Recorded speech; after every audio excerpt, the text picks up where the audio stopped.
Fala galera, eu sou o Fabiano Bandeira e aqui no meu canal muito Botafogo de futebol e regatas.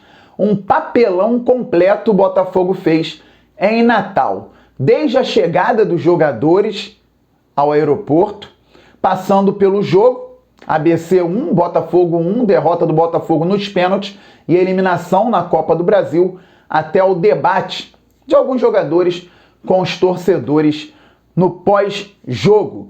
O nosso glorioso foi mais uma vez eliminado da competição nacional de forma vexatória. Não tem nem como chegar aqui e falar pela continuidade do trabalho, profissionalismo.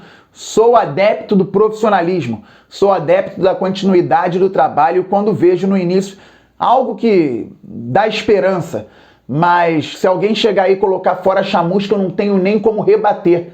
E vou explicar no decorrer do vídeo com certeza. O Botafogo hoje é um clube tão complicado que não te dá a condição de brincar. Escrevi isso ontem no Twitter, você não pode zoar. O Botafogo venceu o Resende por 3-0, venceu o Motoclube por 5-0 na sequência, fez 8 gols, não tomou nenhum depois de uma temporada terrível.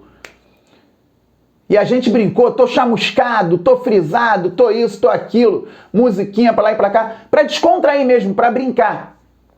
Mas depois, alguns jogadores e o próprio treinador fazem tanta besteira que você fica constrangido daquelas brincadeiras que fez recentemente. E esse lado era brincadeira mesmo. Continuidade do trabalho pra mim tem que ter sempre. Profissionalismo, então dá ao treinador carta branca. Só que o chamusca, neste caso, parece não querer. Ele está convicto das coisas que ele está fazendo. Tem coisa que é inadmissível. Se o problema com o chamusca fosse ele tirar ou colocar um jogador como o Marcinho, pode gostar muito do Marcinho e a gente não, mas ele pode tirar, colocar porque tem confiança, viu jogar bem no Cuiabá, como jogou em várias oportunidades mesmo, e tem que esperar um pouco mais para entender aqui no Botafogo todo o estilo, o contexto e tal, até vai.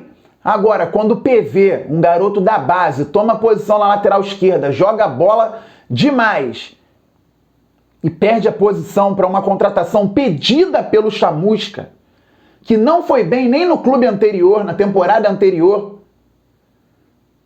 E aí o Chamusca coloca o Rafael Carioca para jogar contra o Volta Redonda, ele não vai bem e ele continua como titular na principal partida do ano até aqui. Quando o Luiz Otávio prova que não dá para jogar no Botafogo por conta da qualidade técnica e também em números, e ele tem um contrato renovado e entra como titular, falhou no gol do ABC. Então não tem como ficar nessa realmente. Se tiver que trocar, que seja agora. Pouco mais de 30 dias para o início da segunda divisão do Campeonato Brasileiro para o Botafogo. Se tiver que trocar, troca o treinador agora e faz uma pré-temporada. Mas também vai ter que deixar de contratar alguns jogadores, abrir legal um espaço no caixa para ir no treinador que você tem que pagar mais caro. Tem que investir no treinador. O projeto é esse, é subir. Aí a gente volta aquele assunto de novo, lá depois da saída do Barroca. O projeto é esse, subir da Série B para a Série A, a Copa do Brasil já foi para o espaço, Carioca também já foi embora. Você só tem que subir. Tem o elenco aqui que é fraco, mas que você, como é um bom treinador, um grande treinador, tem condições de potencializar. Estamos confiando no seu trabalho. Projeto. Vire referência para uma torcida apaixonada que está sofrendo demasiadamente. Se for fazer, que faça agora, porque realmente defendo continuidade, mas tem hora que não dá. E não é porque eu concordo e discordo do Chamusca, não. Quando eu falava em continuidade também com ele, eu discordava já de uma série de coisas. Mas entendendo que ele estava lá dentro, vendo treinamento, mas passou do ponto e não é nem por conta da eliminação. Eliminação pode acontecer, o futebol é jogado dentro das 4 linhas, mas é que o Botafogo não apresenta nenhuma consciência coletiva, o time evoluiu. Puxa, mas o trabalho começou agora, não teve pré-temporada, eu entendo tudo isso, mas olha, conhecendo a realidade do ABC, o Botafogo não precisa ser o Real Madrid, aí já falando do Canu, que jogou isso na discussão com o torcedor, para vencer a equipe do Rio Grande do Norte. Com todo respeito ao ABC, vocês sabem o carinho e o respeito que eu tenho pelo ABC por motivos pessoais, mas até por conhecer Eu sei que o Botafogo não pode voltar eliminado jogando da forma como jogou em Natal. Uma forma ridícula. O time começou com o Douglas Borges no gol, Jonathan na lateral direita, Canu e Gilvan na zaga, Rafael Carioca na esquerda. Rafael Carioca deu um passe para a lateral, direto para fora. Errou um domínio, fez um corta-luz para a lateral também, a bola para fora. Luiz Otávio, que falhou no gol, combatividade zero. Frisa o Ricardinho, tá difícil, hein, Ricardinho, de jogar. Felipe Ferreira aberto na direita, que não dá dinâmica nenhuma, aberto na extrema, eu falava no início. Felipe Ferreira é contratado para jogar por dentro, tá jogando na ponta, tá virando o novo Bruno Nazário. Na outra ponta, o Marco Antônio, que não foi bem, e o Matheus Nascimento. E aqui eu já faço um outro adendo. Lembram do vídeo de ontem? Eu expliquei porque o garoto no Fluminense joga com 16, 17 anos. O clube já está maduro para isso. Há décadas tendo o CT lá em Xerém para formação dos atletas com profissionais capacitados. O garoto chega pronto. No Santos também. DNA já de formação. A torcida já espera um garoto como se fosse uma contratação no time profissional. Aqui o Matheus Nascimento teve que subir antes porque não tinha condições de estrutura na base. Então, para ele ganhar massa, para ele ganhar na parte psicológica também, ele teve que subir para o profissional. Por conta disso e por conta dos poucos minutos que jogou no Campeonato Carioca, saiu novamente com cãibra, já tinha saído uma vez no final da temporada passada. Eu sempre falava, bota o garoto para jogar no segundo tempo, dê mais minutos a ele, vai precisar. Ontem precisou dele como titular. Não tem como corresponder assim, ainda mais num time despreparado como o do Botafogo. O Brownie perguntou sobre isso ao Chamusca. O Chamusca falou que não tem nada a ver a falta de rodagem de minutos com a saída dele por conta da parte física. É óbvio que tem a ver. Lógico, também tem a ver a formação aqui no Botafogo, que é diferente em relação à formação do Fluminense, do Santos e de algumas outras equipes do futebol brasileiro. Por isso que aqui a gente fica com cuidado mesmo pensando em blindagem e nos outros clubes os garotos entram e jogam. As minhas perguntas para o Chamusca foram a respeito, aliás, foram duas em uma, mas a respeito do Rafael Carioca e do Luiz Otávio. Eu já quero deixar claro aqui uma coisa. O Chamusca não tem nada a ver se ele me responde bem ou mal com críticas ou elogios que eu for fazer ao trabalho. Isso é uma coisa. O meu trabalho lá é perguntar e o do treinador, sofrendo já pressão, é responder a maneira que ele acredita que ele tenha que responder. Eu discordo completamente das respostas que ele me deu. Mas eu perguntei a ele sobre, então, o Luiz Otávio e o Rafael Carioca. Eu pontuei que ele falou na última coletiva pós-jogo sobre a importância da experiência do Rafael Carioca e dos bons treinos que ele teve. Eu perguntei para ele se isso foi mais importante que os bons jogos que vinha fazendo o PV. Ele até parece que deu uma ironizada e respondeu dessa forma. Canal Fabiano Bandeira. Na última coletiva pós-jogo, você falou a respeito da experiência e dos bons treinos do Rafael Carioca. No balanço final, você acredita que isso tenha sido mais importante para o Botafogo em relação aos bons jogos que o PV vinha fazendo anteriormente? Bom, boa noite. Sobre a pergunta do Rafael Carioca, eu respondi. Você inclusive abriu a pergunta falando que eu já respondi, então não tem sentido eu responder de novo, né? Já que eu respondi, sua pergunta foi essa. E a opção pelo Rafael Carioca foi a opção para a gente poder manter. Eu achei que a equipe no jogo do Volta Redonda teve uma postura boa, construiu algumas oportunidades e teve algumas ações ofensivas interessantes e a gente manteve. A partir do momento que durante o jogo a gente entendeu que o Rafael tinha caído em performance, inclusive no aspecto físico, a gente precisava atacar um pouquinho mais e tinha um espaço interessante ali, a gente colocou o PV, que é muito bom jogador e vai ter suas oportunidades, faz parte. As escolhas, elas são definidas pelo uma série de aspectos. Em algum momento a gente pode entender que o PV é para aquela situação de jogo, é um jogador mais interessante, a gente vai escalar. Eu assumo toda a responsabilidade da escalação, até porque eu sou o treinador E é isso. Resumindo, é isso aí. Pois é. Ele tirou um garoto que vinha muito bem para colocar o Rafael Carioca e respondeu dessa maneira. Já sobre o Luiz Otávio, eu citei que ele falhou no gol e que também é um jogador com pouquíssimos desarmes. Fez o primeiro na temporada no jogo contra o Volta Redonda. Tinha um desarme na temporada até a partida contra o ABC. E o Chamusca respondeu dessa forma. Sobre o Luiz Otávio, que é um volante com pouquíssimos desarmes para a posição e que falhou no gol do ABC, porque a manutenção dele no time titular. Em relação ao Luiz Otávio, nós fizemos, quando eu cheguei, 2 jogos muito bons, né, contra o Motoclube. O Luiz Otávio jogando junto com o Pedro Castro, fazendo ali a dupla de volante. O Friso ainda está um pouco abaixo. Jogo do Resende, também o Luiz Otávio participou. Ainda a gente tinha o Bruno Nazário, tinha um Babi ali.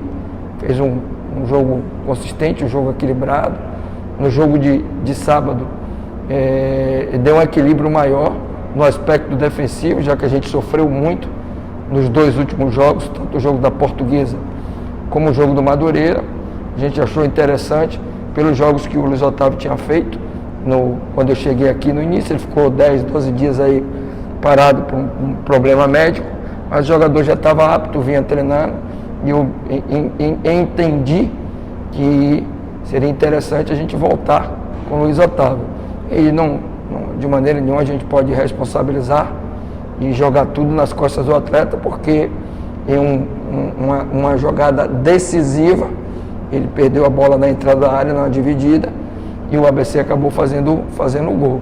O erro faz parte dos jogos e a gente está aqui para analisar e para tentar minimizar o máximo possível. Agora, eu acho extremamente injusto a gente, num momento como esse, começar a individualizar e ficar jogando a responsabilidade. A responsabilidade são de todos os jogadores e da comissão técnica, e eu, como treinador, assumo minha parte de responsabilidade também. O Chamusca fala que é injusto individualizar um jogador num momento como esse. Não tem individualização. Tem uma pergunta sobre o Luiz Otávio, que é um jogador que foi mal na temporada passada, renovou até fevereiro, continuou mal e renovou até maio, até o final do Carioca. E foi titular ontem, errou no gol do ABC e custou R$1.700.000 aos cofres do clube. Teve uma pergunta sobre o Rafael Carioca, que é um jogador que não foi bem na temporada passada, não era bem visto no clube anterior. Foi um pedido do treinador Marcelo Chamusca, chegou e tomou a posição de um garoto da base que estava jogando muito bem. É só isso. O jogo é coletivo, com erros e acertos individuais. Em determinados momentos podemos perguntar a respeito do sistema defensivo como um todo, a respeito do 4-4-2 ou 4-2-3-1, como eu perguntei, por exemplo, na partida contra o Madureira. Em alguns momentos podemos falar de jogadores por serem casos diferentes, como foi o caso do Luiz Otávio e como foi o caso do Rafael Carioca. E o torcedor do Botafogo sabe muito bem disso.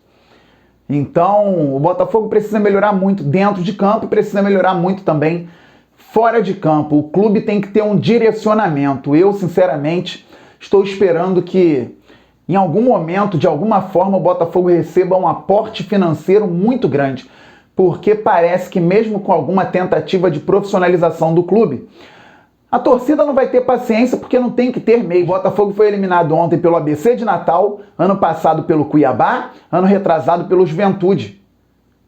E antes do Juventude, no ano anterior, pela Aparecidense. Vamos falar que tenha um projeto correto. No passo de formiguinha, vai ter uma pressão enorme, porque os resultados que podem vir no curto prazo são muito parecidos com os que vêm acontecendo ao longo dos anos. E ninguém aguenta mais. E ainda mais com o clube batendo cabeça. Tem reunião de conselho deliberativo por conta de um painel de LED. Por conta do novo telão do estádio. Por conta da testeira no estádio Newton Santos. Fica complicado, então eu espero que o Botafogo realmente receba esse aporte financeiro, chegue alguém mandando, mudando tudo. Ó, o Botafogo vai voltar a ser protagonista. Tem torcida, tem tamanho, tem importância. falta um direcionamento e muito dinheiro. Mas, por enquanto, é só um sonho meu. Vamos ver. E falando a respeito desta instituição, que é formada também por uma massa de torcedores espalhada pelo mundo, eu passei a madrugada vendo a live do setor visitante, reconfortante para entender novamente o tamanho do Botafogo, porque várias pessoas de vários lugares do mundo entraram na live. Londres, Japão, interior do Brasil, muita gente de Natal e gente que esteve na recepção aos jogadores no aeroporto, gente que foi ignorada, gente que sentiu de perto o papelão que o time fez, porque o time tomou um gol no primeiro tempo, falando do jogo, né? 1-0, enquanto estava 0-0 não conseguia marcar direito, nem atacar bem, tomou 1-0, o ABC é fraco, recuou, o Botafogo não conseguia atacar mesmo assim, no último minuto, lá os 57 e tantos do segundo tempo, 57 e tantos do segundo tempo, o Gilvan fez o gol de cabeça. E aí foi para os pênaltis e o Botafogo perdeu nos pênaltis. Quais os critérios para os batedores? Por que o Cezinha? Cezinha não estava frio no jogo, estava frio no ano, tinha jogado 23 minutos contra o Nova Iguaçu. O treinador não dava oportunidade para o garoto. Aí deu ontem, na furada. E ainda deixou bater o pênalti. Perdeu, tem que ser cobrado, é profissional, ninguém obrigou o Cezinha a estar ali. Mas por que o Chamusca não escolheu um titular? Poderia perder também, mas um titular com responsabilidade e personalidade para bater. Aí bateu o Ricardinho, fez, a bola ainda bateu lá em cima. E o Marcinho, que não vem jogando bem, entrou no segundo tempo, perdeu também. Ridículo. Escolhas mal feitas. E para piorar tudo, no hotel, torcedores indo protestar, eles foram recepcionar o time. O time não deu a mínima. O time fez o papelão que fez. Aí os torcedores a milhares de quilômetros do Rio de Janeiro foram lá protestar. E o Canu, que é um jogador que pode ser muito valorizado, tem o respeito por ser da base, jogar bem várias vezes, falha também, mas gostar do clube, foi bater boca com o torcedor. Primeiro, cadê o diretor? Cadê alguém da direção, da diretoria? Não tinha ninguém? Torcedor tete a tete com o jogador, bacana, o jogador foi conversar então, foi digno. Mas aí gritou com o torcedor, falou que o Botafogo não vai virar o Real Madrid da noite pro dia. Meu amigo, não se fala isso para torcedor, não tem dinheiro. Não tem dinheiro e nem vai virar Real Madrid da noite pro dia, embora já tenha sido protagonista no mundo, junto com o Santos e Real Madrid, num passado infelizmente longínquo. Mas não precisa disso tudo para passar pelo ABC, não. Não é um grande mistério um time como o Botafogo passar do ABC, ou não deveria ser na segunda fase da Copa do Brasil. Com todo respeito novamente ao ABC. Então, Canu, ouve o que o torcedor tem a falar. Você tem um salário muito bom, que até dobraram recentemente. Tem propostas, ou pelo menos sondagens de outros clubes. Está valorizado, mas ouça o torcedor do Botafogo, que está a milhares de quilômetros do Rio de Janeiro, e os que estão aqui no Rio de Janeiro também, em todos os cantos do mundo. Pessoal que esteve na live do setor visitante, esteve lá em Natal também, afirmou que o Felipe Ferreira deu o dedo do meio sim, o Felipe Ferreira desmentiu no Instagram, mas o pessoal continuou afirmando depois disso. Então tem que ser apurado internamente. É muito sério se tiver acontecido. E outros jogadores também pararam para conversar, o Jonathan, segundo as informações, o Ricardinho também. Mas alguns jogadores, eu também tive essa percepção de longe, imagina a rapaziada que estava lá, não entendem a grandeza do Botafogo. Parecem não saber o tamanho do clube. Alguns por soberba, eu estou pegando o que, se bem me lembro, foi o Bruno lá de Natal, que falou na live do setor visitante, e outros que não imaginavam que ia ter torcida em Natal para recebê-los e também para criticá-los após o vexame que foi. Mas é isso, galera, é muita coisa para falar a respeito do Botafogo, tem mais conteúdo hoje, vou tentar colocar em vídeo uma entrevista coletiva, uma pergunta minha para o Zé Ricardo, lá em 2019, pertinho do Botafogo ser eliminado também na Copa do Brasil, após o primeiro jogo contra o Juventude no estádio Newton Santos, empate em 1-1, para a gente entender que muita coisa tem que mudar nesse Botafogo. Estamos juntos, saudações alvinegras, valeu, fui!